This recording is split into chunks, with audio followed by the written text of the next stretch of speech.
The apple you ate this morning is a lie. Not in the way you think. The fruit itself is real, but everything you believe about it, where it comes from, what it used to taste like, why it exists in the form you recognize, is the result of thousands of years of human intervention so profound that the original apple wouldn't even be recognizable to you. That crisp, sweet fruit in your hand, it didn't exist 200 years ago. The wild ancestor of every apple you've ever eaten was small, bitter, and potentially toxic. Most varieties tasted closer to a sour crabapple than the Honeycrisp you buy at the store. And here's the part that will change how you see this fruit forever. Every single apple tree in existence is a clone, a genetic copy, because apple trees don't grow true from seed.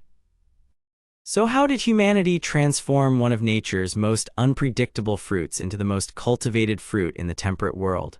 How did apples go from wild, inedible forest fruits to symbols of temptation, knowledge, health, and innovation? And why did the ancient world go to war over them?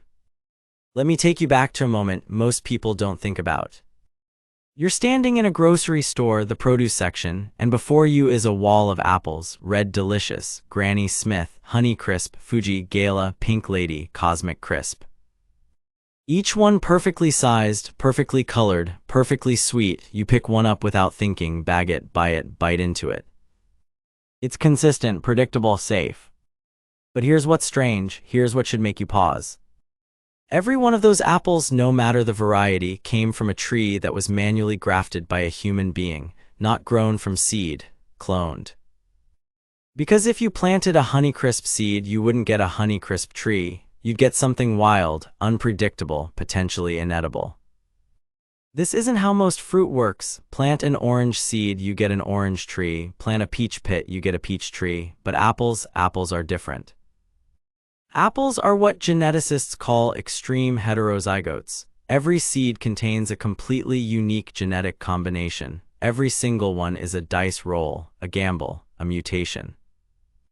And this strange biological quirk meant that for thousands of years, the only way to get a good apple was through accident, luck, or divine intervention.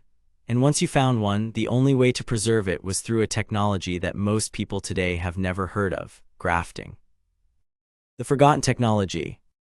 Grafting is ancient, older than writing in some civilizations. You take a branch from a good tree, a tree producing apples you actually want to eat, and you cut it. Then you cut a branch from another tree or a rootstock and you bind them together, heal them, fuse them. If done correctly, the grafted branch continues growing, and every apple it produces is genetically identical to the apples from the original tree. This is cloning, biological copy-pasting, and humans figured this out thousands of years before they understood genetics, before they had microscopes, before they knew DNA existed.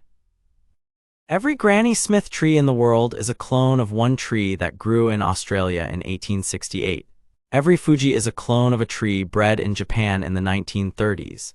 Every Red Delicious descends from a single seedling discovered in Iowa in 1872.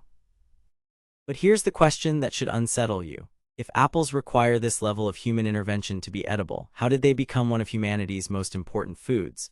How did ancient people, who didn't have modern grafting techniques, who didn't understand genetics, who were just trying to survive, turn this unreliable, unpredictable fruit into something worth cultivating? And more importantly, where did apples even come from? The mystery of origins. For most of human history, nobody knew. The Bible places apples in the Garden of Eden. Greek mythology gives them to gods. European folklore uses them in fairy tales. Everyone assumed apples had always been part of human civilization. But they hadn't. And the truth of where apples actually originated remained a mystery until the 1920s, when a Russian botanist named Nikolai Vavilov went searching for the answer in one of the most remote, dangerous places on Earth. What he found would rewrite everything we thought we knew about this fruit. The wild apple forests of Kazakhstan. Picture the Tian Shan Mountains, the Heavenly Mountains, a range stretching across Central Asia through Kazakhstan, Kyrgyzstan, and Western China, remote, rugged, impossibly beautiful. And hidden in the valleys and slopes of these mountains, something extraordinary: wild apple forests. Vast stretches of forest where apples grow naturally, not cultivated, not planted by humans, just there. These forests are ancient, millions of years old. and they're the birthplace of every apple you've ever eaten. The scientific name for the apple is Malus domestica, but its wild ancestor, the tree these apples came from, is Malus sieversii, and it grows only in these mountains. When Nikolai Vavilov arrived in Kazakhstan in 1929, he was searching for the origins of cultivated plants. The Soviet government had sent him on an expedition to find the wild ancestors of crops, hoping to use genetic diversity to improve food production. What he found in the forests near Almaty, a city whose name literally means father of apples, was astonishing. Trees producing apples in every size, shape, color, and flavor imaginable, some sweet, some sour, some bitter, some bland, every possible variation, genetic chaos. And Vavilov realized this was the source, the origin point, the place where apples began. The Silk Road in the spread of apples. But how did apples get from these remote mountains to the rest of the world? The answer is the Silk Road, not the romantic version you see in movies. The real Silk Road, a network of trade routes connecting China to Europe, spanning thousands of miles through some of the harshest terrain on Earth. Merchants traveling these routes needed food, portable, durable food that could survive long journeys, and they found it in the Tian Shan valleys. Apples don't rot quickly if kept cool, they can last months, and more importantly, they grow along the exact path traders were already traveling. So merchants picked apples from the wild forests, ate them, carried them, dropped seeds along the way, and over centuries apple trees spread westward, following the routes of human migration and trade. By 3,000 years ago, apples had reached Persia. By 2,000 years ago, Greece and Rome, and with each new region, humans began experimenting, selecting, cultivating the trees that produced the best fruit. But here's where it gets interesting, because apples didn't spread just as food. Apples and alcohol. For most of human history, apples weren't primarily eaten fresh. They were pressed, fermented, turned into alcohol. Hard cider. In medieval Europe, water was often unsafe to drink, contaminated with bacteria, but alcohol killed pathogens, made liquid safe. And apples were perfect for this, easy to grow, prolific. Every apple, no matter how bitter or sour, could be pressed into juice and fermented into cider. In England, cider was so important that workers were often paid partially in cider. Children drank weak cider at meals, monks brewed it in monasteries, it was the common person's beverage. The phrase, "an apple a day keeps the doctor away," didn't originally refer to fresh apples, it referred to cider, fermented apples. The mild alcohol content helped prevent waterborne illness. This is why apple orchards spread so rapidly across Europe, not because people loved the taste, but because apples meant safe hydration. And when Europeans began colonizing the Americas, they brought apples with them, not for eating, for drinking. Johnny Appleseed, the real story. You probably know the story of Johnny Appleseed, the folk hero who wandered America planting apple trees out of pure generosity, barefoot, peaceful, a friend to animals and nature. That story is mostly fiction. The real Johnny Appleseed, born John Chapman in 1774, was a businessman, and he wasn't planting apples for fresh eating, he was planting them for cider. Here's how it worked. American settlers moving westward needed land. The U.S. government offered land grants to pioneers willing to establish homesteads, but there was a requirement: you had to prove you were improving the land, building structures, planting crops. And one of the easiest ways to prove improvement: plant an orchard.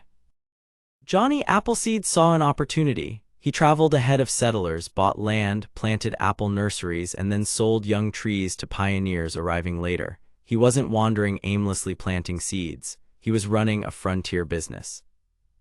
And the apples he planted, they weren't sweet dessert apples, they were cider apples, bitter, astringent, inedible fresh, but perfect for fermentation. For over a century, this was the primary use of apples in America: alcohol, not food. But then something happened that almost destroyed the apple industry entirely. Prohibition and the death of cider culture. In 1920, the United States banned alcohol, prohibition. And nearly overnight, the reason most Americans grew apples disappeared. Cider orchards became illegal. farmers cut down trees, entire apple varieties went extinct. The apple industry faced collapse. So apple growers did something desperate. They rebranded. They started promoting apples as health food, family-friendly, wholesome. They pushed fresh-eating varieties. They created marketing campaigns emphasizing nutrition. An apple a day keeps the doctor away was repurposed, no longer about cider, now about fresh fruit, vitamins, health. And it worked. Slowly, apples became associated with wholesomeness, education, health, the exact opposite of their alcoholic past. But the cost was enormous. Thousands of apple varieties disappeared, regional cider traditions died, entire orchards were destroyed. By the time Prohibition ended in 1933, American cider culture was gone, and it wouldn't begin recovering until the early 2000s, nearly a century later. The apple in ancient civilizations. Let's go back further to the ancient world.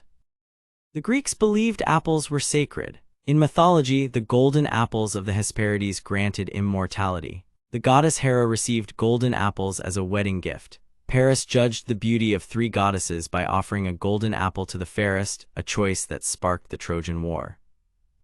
The Romans cultivated apples extensively. Pliny the Elder, writing in the 1st century AD, described 37 different apple varieties. Romans developed grafting techniques. They understood that good apples required careful propagation. Roman orchards spread across the empire, from Britain to North Africa. Wherever Rome conquered, apple cultivation followed. But after Rome fell, much of this knowledge was lost. Medieval Europe had apples, but the sophisticated Roman grafting techniques had to be slowly rediscovered. Apples in religion and symbolism. The Bible never actually says Eve ate an apple. The fruit in the Garden of Eden is only described as the fruit of the tree of knowledge of good and evil. No specific fruit is named. So why do we think it was an apple? Because of translation and artistic convention. In Latin, the word malus means both evil and apple. So when the Bible was translated into Latin, the Vulgate version, the association was made.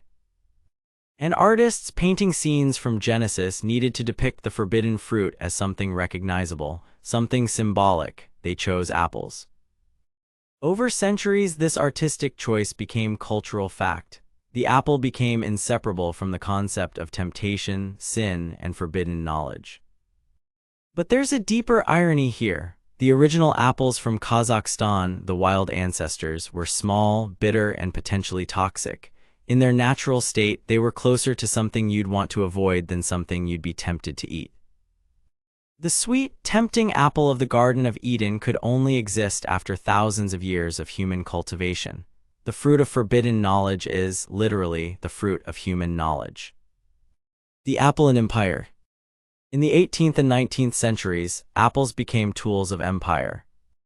The British East India Company planted apple orchards in colonial holdings. The French introduced apples to North Africa. The Spanish brought them to South America. Apples weren't just food, they were markers of civilization, of European dominance. Planting an orchard meant you were settling permanently, claiming land, establishing order. Indigenous peoples in colonized regions often had their own fruit traditions, berries, stone fruits, native species, but colonizers considered these wild or savage. Apples represented cultivation, control, progress. This is why apple orchards appear in colonial records everywhere Europeans settled, not because apples grew better than native fruits, but because apples symbolized a particular kind of civilization. The science of apples.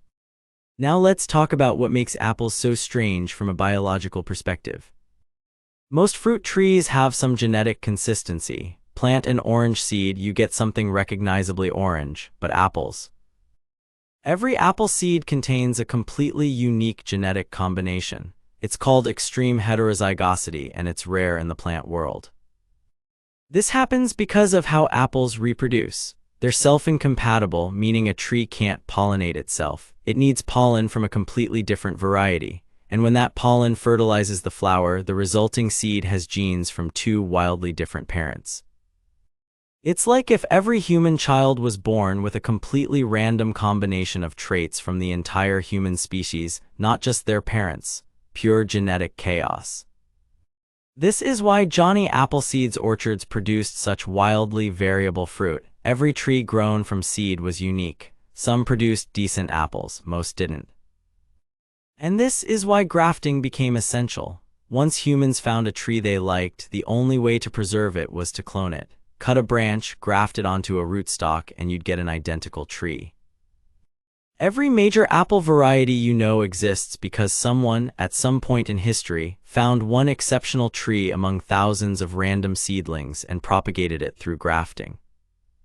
The Granny Smith one tree, found by Maria Ann Smith in Australia in 1868. Every Granny Smith in the world is a clone.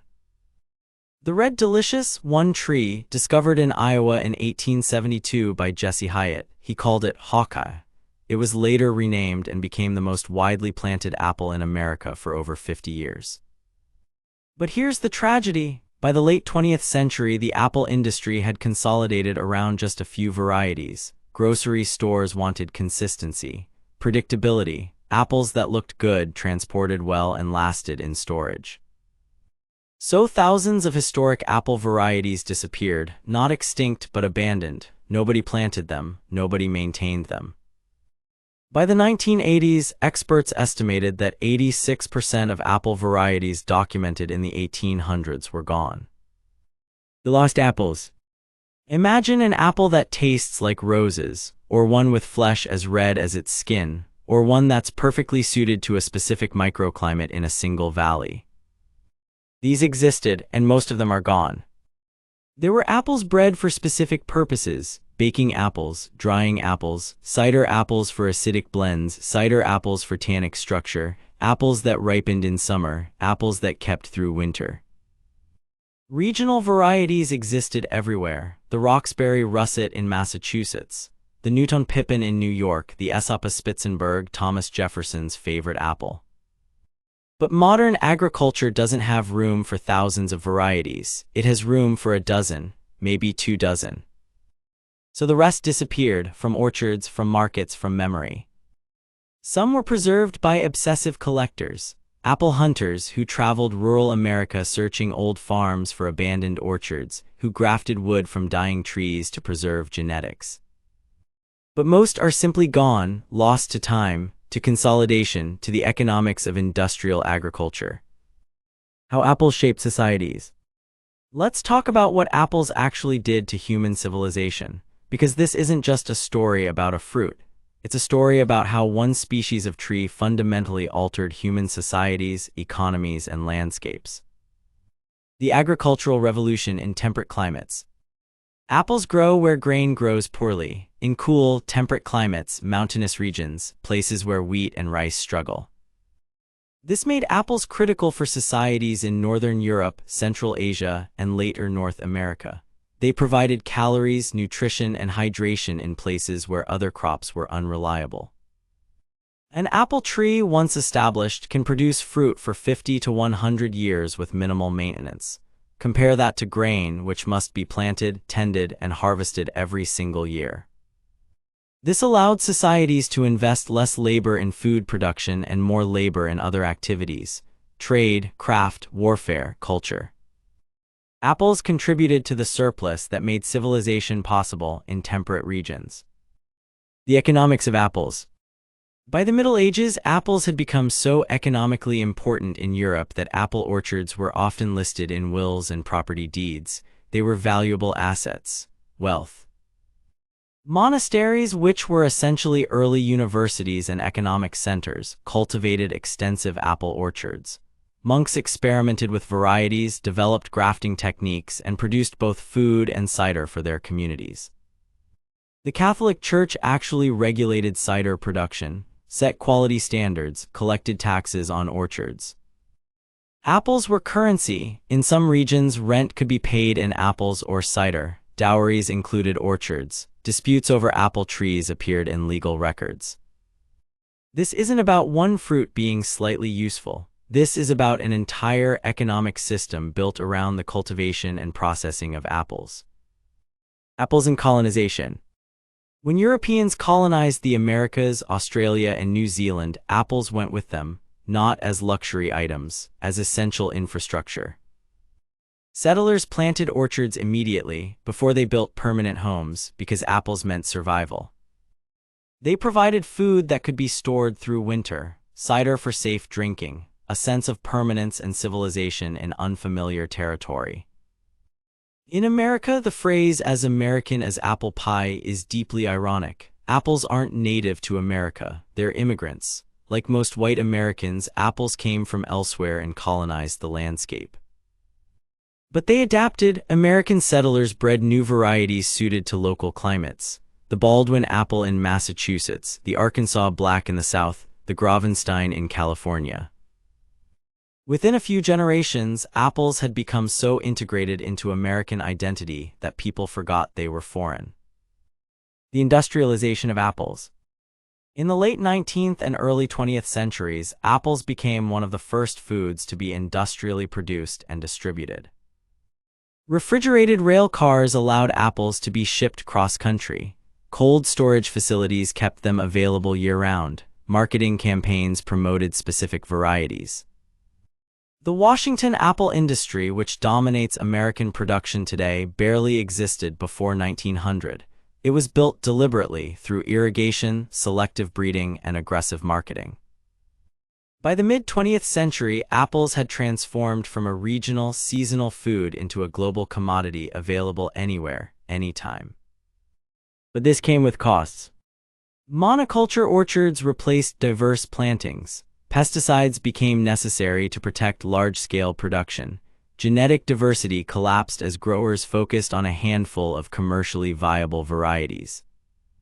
The apple you buy today is sweeter, crispier, and more visually perfect than any apple from history, but it's also genetically narrower, more vulnerable, more dependent on human intervention to exist. The dark side of apple cultivation. Let's talk about something the apple industry doesn't like to discuss: the environmental and social costs of modern apple production. Pesticides. Apples are one of the most heavily sprayed crops in the world. The average commercial apple receives 10-20 pesticide applications per growing season. Why? Because apples are vulnerable, they attract pests, they're susceptible to fungal diseases, and consumers demand perfect fruit, no blemishes, no spots, no worms. So growers spray insecticides, fungicides, herbicides, growth regulators. The Environmental Working Group consistently lists apples in the dirty dozen, the fruits and vegetables with the highest pesticide residues. This isn't to say apples are unsafe to eat. Residues are generally within regulatory limits, but it does mean that the perfect apple you see in the store comes with an environmental cost that's usually invisible. Labor. Commercial apple production is labor-intensive. Trees must be pruned, thinned, and harvested by hand. Machines can't do this work without damaging fruit. In the U.S., this labor is largely provided by migrant workers, often undocumented, often working in difficult conditions for low pay. The apple industry depends on a labor force that's politically vulnerable and economically exploitable. That's not unique to apples, but it is part of the story. The cheap, abundant apples at your grocery store exist because someone, somewhere, is picking them for wages most consumers wouldn't accept. Genetic vulnerability. Modern apple cultivation relies on a handful of varieties. In the U.S., just 10 varieties account for 90% of production. This creates genetic vulnerability. If a pest or disease evolves that targets those specific varieties, the entire industry could collapse. It's happened before. In the 1990s, a bacterial disease called fire blight devastated orchards in parts of Europe and North America. Some varieties were nearly wiped out. And it could happen again. As climate changes, pests and diseases are shifting ranges. Trees bred for stability in one climate may not thrive in new conditions. The genetic diversity that once existed in apples, thousands of varieties adapted to specific conditions, has been reduced to a monoculture, and monocultures are fragile. The apple that almost wasn't. Let me tell you about the Honeycrisp, the apple that changed everything. In the 1960s, researchers at the University of Minnesota were experimenting with apple breeding. They were trying to create a variety that could survive Minnesota's brutal winters while producing sweet, crisp fruit. They created thousands of experimental crosses. Most failed, but one, labeled MN1711, showed promise.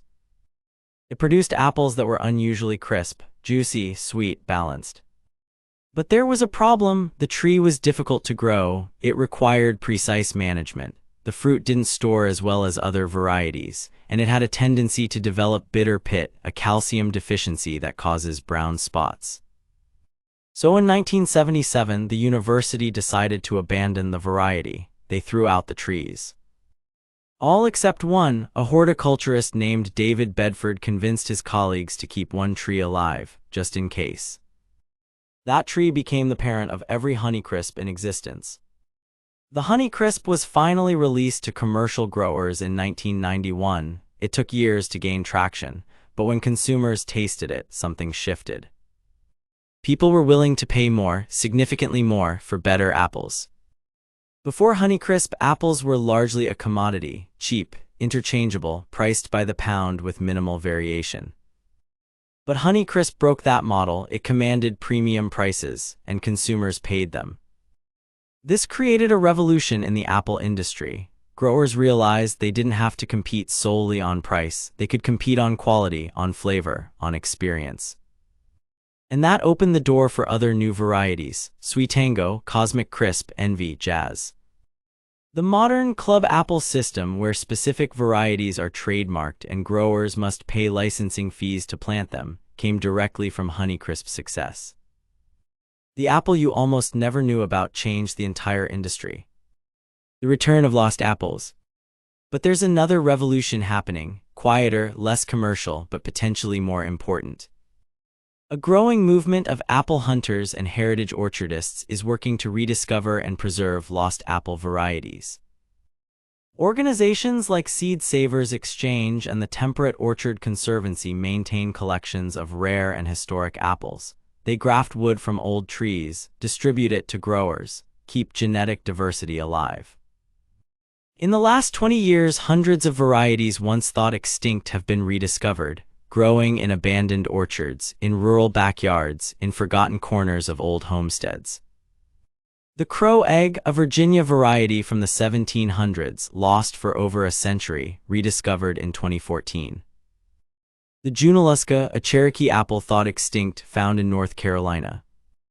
The Taliaferro, Thomas Jefferson grew it at Monticello. It disappeared. Then a single tree was found in Virginia, still alive, still bearing fruit. These discoveries are more than historical curiosities. They represent genetic diversity that could be critical as climate changes, as pests evolve, as growing conditions shift. The industrial apple varieties we depend on are optimized for today's conditions, but what if those conditions change? The lost apples bred for different climates, different pests, different purposes might hold solutions we don't even know we need yet. The Chernobyl apples. Here's a strange one. In 1986, a nuclear reactor in Chernobyl, Ukraine, exploded. The surrounding area was evacuated. It became a radioactive exclusion zone. But apple trees don't evacuate. They stayed, and they kept growing. 30 years later, researchers entered the exclusion zone and found something unexpected. The apple orchards planted by Soviet collective farms were still there, still producing fruit.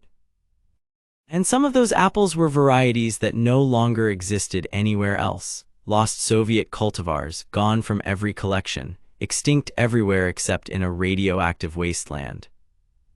Scientists collected wood from those trees, grafted it, tested it for radiation, and found that while the fruit itself was contaminated, the genetic material was sound. Those varieties are now being grown in research stations outside the exclusion zone, preserved, studied. Life finds a way, and so do apples. Now viz then the apple transformation. Let's do a direct comparison. What has changed about apples between the ancient world and today? Then, apples were small, bitter, and primarily used for alcohol. Every apple tree was unique, grown from seed. Orchards contained hundreds of varieties, each suited to specific local conditions. Apples were seasonal, available only in fall and winter. Most people grew their own or bought from local farmers. Cider was the primary product, not fresh fruit. Now, apples are large, sweet, and primarily eaten fresh. Every commercial apple tree is a clone, grafted from a parent variety. The market is dominated by 10-15 global varieties bred for storage and appearance. Apples are available year-round through refrigeration and global shipping. Most people buy from grocery stores supplied by industrial farms. Fresh eating is the norm, cider is a niche product. The apple has been fundamentally transformed, not through natural evolution but through human intervention so total that the fruit barely resembles its ancestor. How apples are grown today. Modern commercial apple production is highly technical. Orchards look nothing like the scattered mixed trees of the past. High-density planting, trees are planted close together, sometimes as many as 1,500 trees per acre. Compare that to traditional orchards, which might have 30-50 trees per acre. Dwarfing rootstocks, modern apple trees are grafted onto rootstocks that keep them small. This makes harvesting easier and increases yield per acre, but it also makes trees dependent. They can't survive without human maintenance. Trellising, many modern orchards grow trees on wire supports, like grapes. This maximizes sun exposure and makes every apple accessible. Controlled atmosphere storage, apples are kept in refrigerated warehouses where oxygen levels are reduced and carbon dioxide is increased. This slows ripening and allows apples to be stored for up to a year.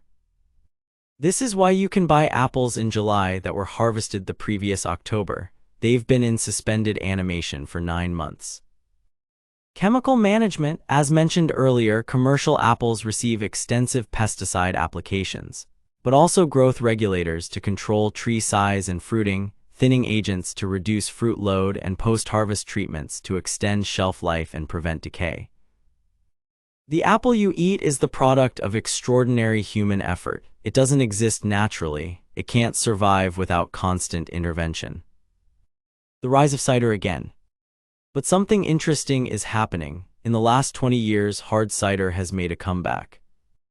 After nearly a century of cultural death following Prohibition, cider is experiencing a renaissance. Craft cideries are opening across America and Europe. People are rediscovering traditional cider apple varieties. Apples like Kingston Black, Dabonet, and Yarlington Mill, bitter, tannic varieties useless for fresh eating but perfect for fermentation, are being planted again. This is significant because it's reintroducing genetic diversity. Cider apples are fundamentally different from dessert apples. They tolerate different growing conditions. They resist different pests. And as climate changes, having a wider range of apple genetics in cultivation increases the resilience of the entire crop. Cider's return is accidentally a conservation effort. Apples and climate change. Apple growing is shifting. Regions that were perfect for apples 50 years ago are becoming too warm. Regions that were too cold are becoming viable. In Washington state, America's largest apple producer, growers are dealing with warmer winters. Apples need a certain number of chill hours below 45 degrees F to break dormancy and fruit properly. As winters warm, some areas are losing chill hours. Meanwhile, regions in Canada, Scandinavia, and parts of Russia are becoming more suitable for apple cultivation. This is creating both challenges and opportunities. Traditional apple growing regions may become unviable. New regions may open up. And the apple varieties we depend on, bred for the climate of the past century, may not be adapted to the climate of the next century. This is where genetic diversity becomes critical. Somewhere in the thousands of lost and preserved apple varieties might be genetics that tolerate heat better, require fewer chill hours, resist new pests. The apples we abandoned in the 20th century might be the apples we need in the 21st. The Cosmic Crisp, the billion-dollar apple. Let me tell you about the most expensive apple ever created. In the 1990s, researchers at Washington State University began a breeding program. They wanted to create the perfect commercial apple. One that was sweet, crisp, stored well, resisted browning, looked beautiful, and could be grown profitably in Washington. It took 20 years, millions of dollars in research, thousands of experimental crosses. The result was the Cosmic Crisp, released in 2019. Washington State invested over $10 million just in marketing before the apple was even available. They trademarked the name, created exclusive growing agreements, planted 12 million trees. The Cosmic Crisp is designed to be a commercial superstar, and early results suggest it might be. It's selling well, commanding premium prices. But it's also emblematic of how far we've come from the wild forests of Kazakhstan. This apple exists because of cutting-edge genetics, massive capital investment, and sophisticated supply chain management. It's the opposite of a wild, diverse, resilient fruit. It's a product designed, manufactured, marketed. And that's modern apples in a nutshell. What you can learn from apples. So what does any of this mean for you? Why should you care about the history and science of apples beyond trivia? Because the story of apples teaches us something fundamental about how humans interact with nature. Lesson 1: Intervention has consequences. We turned wild, inedible fruits into crisp, sweet apples through thousands of years of selection and cultivation. That's amazing. It's proof of human ingenuity and patience. But we also created a system where those apples can't exist without us. Modern apple trees are so domesticated they're essentially dependent. They can't reproduce without grafting. They can't survive without management. We created something beautiful and fragile, and now we're responsible for keeping it alive. This is true of almost everything we've domesticated. Cows, wheat, chickens, dogs, they're successful species in terms of numbers, but they're evolutionarily trapped. They need us. Lesson 2: Diversity is resilience. The consolidation of apple varieties into a handful of commercial cultivars made the supply chain efficient, predictable, profitable. But it also made it vulnerable. When you depend on a few varieties, you're betting that nothing will happen to them. No new disease, no climate shift, no supply chain disruption. Diversity is insurance, it's redundancy, it's options.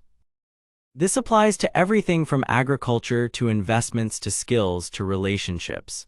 Putting all your resources into one thing is efficient until that thing fails. Lesson 3: What's lost can sometimes be found. The rediscovery of lost apple varieties proves something important. Extinction isn't always final. Sometimes what we thought was gone is just hidden, waiting to be found. There's a metaphor here: skills you've forgotten, relationships you've neglected, parts of yourself you've abandoned. Just because something isn't visible doesn't mean it's gone forever. Lesson 4: Perfect is the enemy of preserved. The modern apple industry's obsession with perfect fruit, no blemishes, perfect color, ideal size has created enormous waste. Millions of apples are discarded every year because they don't meet cosmetic standards. The fruit is fine, edible, nutritious, but it looks wrong, so it's rejected.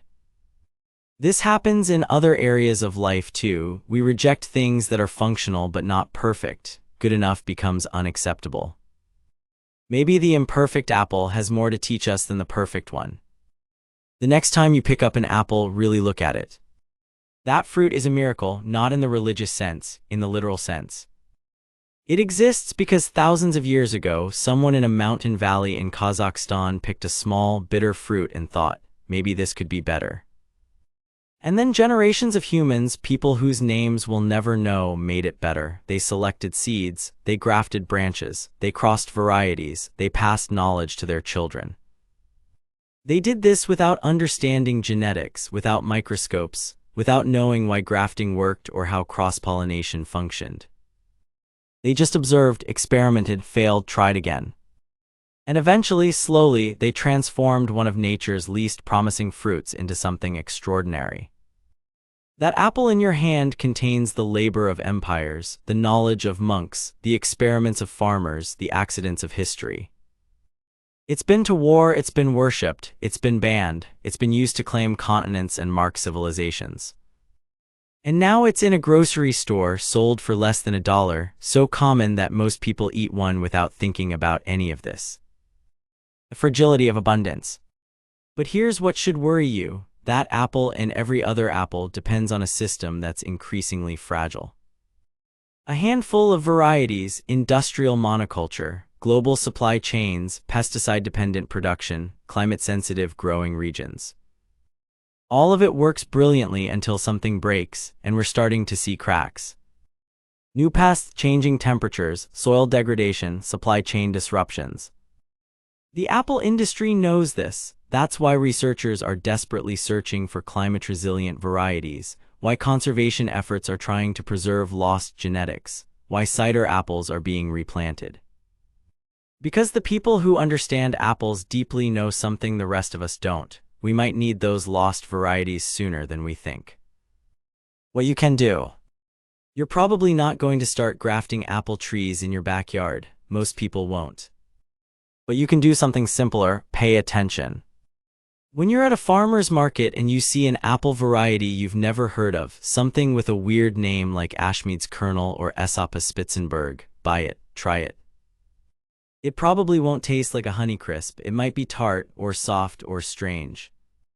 But by buying it, you're sending a signal. You're telling growers that diversity has value, that there's a market for something other than the standard 10 varieties. And if enough people do that, orchardists will keep planting unusual varieties. The genetics will be preserved, the diversity will survive. This isn't about saving the world through consumer choice, it's about keeping options alive. Because we don't know what we'll need in 50 years or 100 years, and the varieties we're abandoning now might contain the exact traits we'll desperately need later. The bigger lesson. The story of apples is really the story of us. We take things from nature, we change them, we improve them by some measure, usually taste or yield or convenience. But in changing them, we also make them dependent on us. We create systems that work brilliantly under specific conditions, but collapse when those conditions change. And then we face a choice. Do we try to maintain the fragile system we've built, or do we reintroduce diversity, resilience, and redundancy, even if it's less efficient? That's not just an agricultural question, it's a question about how we build everything: our careers, our cities, our food systems, our technologies. Efficiency is seductive, but resilience requires diversity, and diversity requires accepting some inefficiency, some imperfection, some redundancy. The perfect apple is a triumph of human ingenuity, but the lost apples, the ones we almost threw away, might be what saves us when perfection isn't enough. Final thought. Every apple you've ever eaten is a clone of a tree that someone, somewhere, decided was worth saving. Every apple variety that's been lost is a possibility that's gone, a flavor profile we'll never taste again, a genetic combination that might have been exactly what we needed for some future challenge we haven't encountered yet. The wild apples of Kazakhstan still grow, still produce fruit in every possible variation, still prove that nature's way is chaotic, unpredictable, and incredibly diverse. But the apples in your grocery store, they're humanity's way, controlled, predictable, perfected. And as climate changes, as pests evolve, as conditions shift, we might find ourselves wishing we'd kept more of nature's chaos alive. Because the perfect apple can only exist under perfect conditions. But the wild apple, the strange, bitter, unpredictable fruit we spent thousands of years trying to improve, that apple can survive almost anything. Maybe there's wisdom in that. If this changed how you see apples, the next video explores the secret history of potatoes and how one root vegetable from the Andes became the most important crop you've never thought about. It might just change how you see your dinner plate.